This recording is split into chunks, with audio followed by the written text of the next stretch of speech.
এখানে একটু বাদামটা ভেজে নিয়ে মুড়িটা ঢেলে দিলাম। তো সকালে চায়ের সাথে একটু মুড়ি ভেজে নিয়েছি আজকে। তো সকালে চাটা খেয়ে এই যে ঘরের কাজ করছি।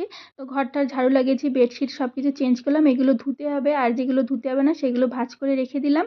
তো তারপরে এই যে রান্না করতে বসিয়ে দিয়েছি। তো আজকে দেখো রান্না করব মিক্স সবজি।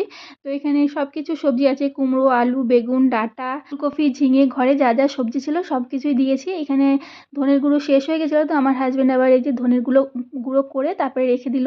তো যাই হোক, ঘরে আমি হলুদ, লঙ্কার গুঁড়ো সব কিছু আমি ঘরেই আর কি বানিয়ে নিই, গরম মশলাও করি। তো যাই হোক, এরপরে সবজিটা বসিয়েছি এক সাইডে, আর এক সাইডে ডাল বসিয়ে দিলাম। তো আমার হাজব্যান্ড আবার এই যে গাছ থেকে লাউ আনলো, তো লাউগুলো ভাবছি পাশের বাড়ি কাউকে দিয়ে দেবো। তো যাই হোক, এরপরে দেখো আমিও চলে এসেছি সবজি বাগানে। আমার হাজব্যান্ড আর কি সবজি বাগানেই চলে আসে ফ্রি থাকলে পরে। তো এখানে এই যে সবজি বাগানে তোমাদের বলেছিলাম পেঁয়াজ লাগবো, তো রোজ যেটুকু টাইম পাই একটু একটু করে কোদাল দিয়ে কুপিয়ে রেখে এই যে বসে বসে রেস্ট করছে। তো এই যে টক শাকগুলো না অনেক বড় হয়ে গেছে, খারাপ হয়ে যাচ্ছে।